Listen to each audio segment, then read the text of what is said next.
Are you familiar with the phrase that money is the root of all evil? And never get into debt?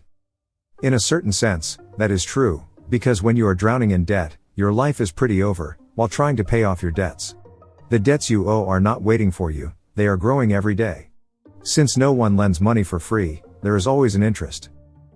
Despite all of this, the United States have embraced that totaling U.S. consumer debt is almost $15 trillion, bringing the average household debt to over $5,300. The U.S. GDP is a little over $21 trillion. Which means, the entire economy consists out of that. But I have some good news for you, that isn't always bad. And that it is an unpopular opinion because most of the debt we have, is bad debt. You probably have some credit card debts, a car loan, and maybe a student debt. And you're thinking, it will take me decades to pay off all of these debts. How on earth can that be something good? In order to understand how debt can be something positive, let's take a look at how people with deep pockets still use debt to make even more money. It might sound a bit confusing, because why would anyone with a lot of money use debt in the first place? That is supposed to be used by people who do not have money? But that's not how capitalism works. It is a powerful tool if you know how to use it. And in this video, you will find out how rich people use that to make even more money. So, give this video a thumbs up, and let's get right into it. Number 1. Refinancing. Refinancing real estate debts is the best debt because it's filled with loopholes. If you don't have a mortgage, then you're paying extra taxes. Rich people always have multiple mortgages to get all of those deductions. Remember, every dollar that you're supposed to pay in taxes, but instead, you save, is an extra dollar earned. So that's another way rich people get richer. But let me give you a more practical way. This is how, in a nutshell, rich people get rich in real estate. Let's say you save $200,000 US. That's a lot of money in general. But if we're going to be honest, that's peanuts. If you want to buy a house in a nice safe neighborhood in the US these days, with the rise of house prices. Here is the secret. Let's say you find a property that costs $500,000. It's in a bad condition, and needs some or maybe a lot of renovation. You head to a bank and get a mortgage by making a 20% down payment.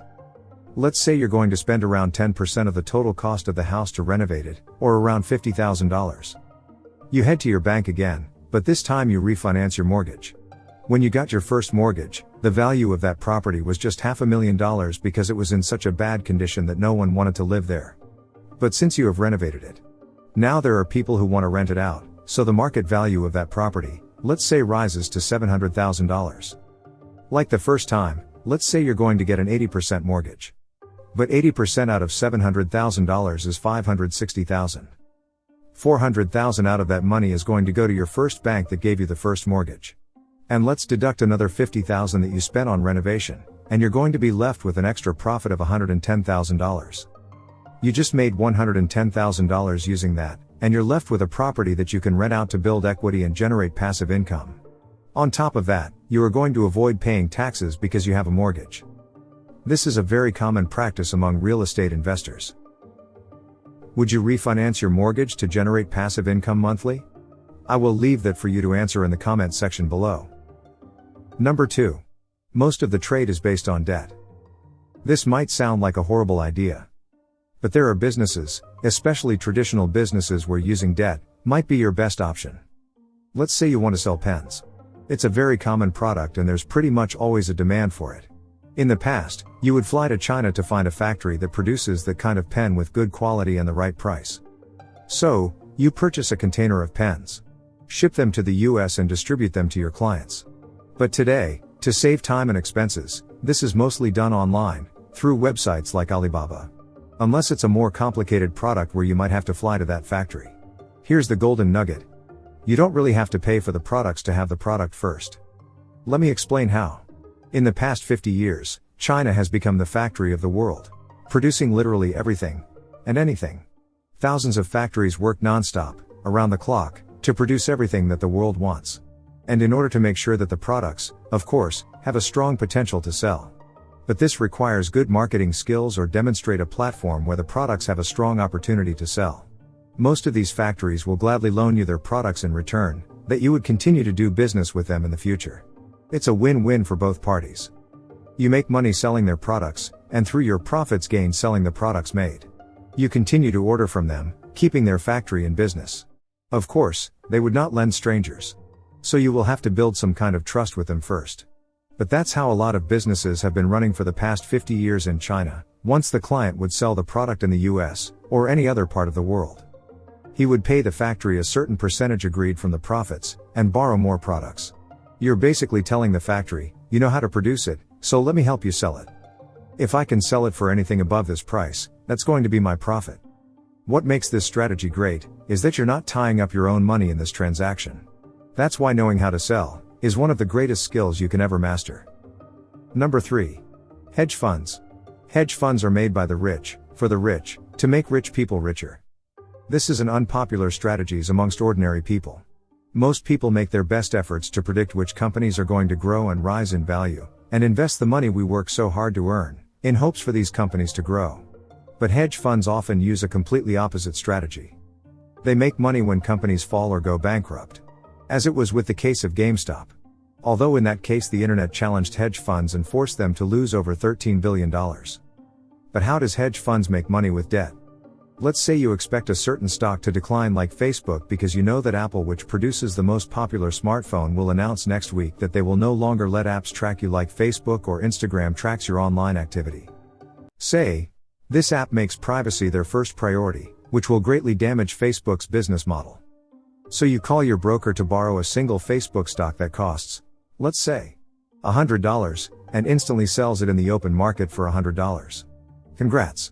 Now you have $100 in your pocket. But you still owe your broker one Facebook stock. Let's say you are right, and next week, Facebook's stock price drops to $70. You use that $100 to buy one Facebook stock for $70 since the price dropped and return it to your broker and pocket the difference. Congrats! You've made $30 out of a full stock. It sounds simple. But in theory, it's extremely difficult and risky in practice. What happens if you're wrong?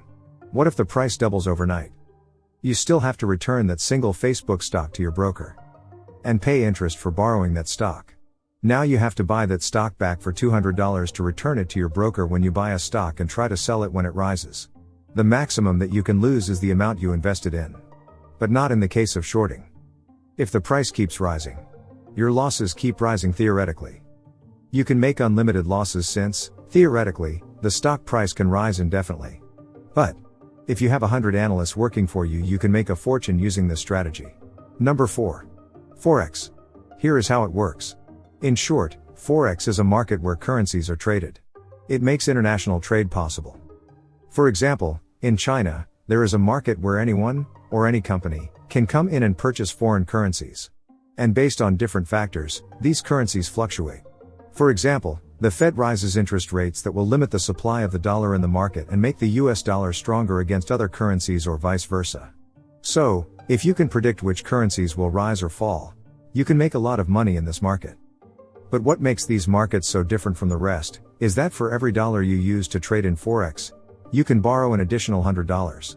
That means, if you trade using your own $1,000, you can hold a position worth $100,000. If you end up making a small profit like 1%, it will be huge. Number 5. Credit score. As you can see, that is a powerful tool. Every successful business company or entrepreneur uses that in various ways. Especially if you have a proven business model.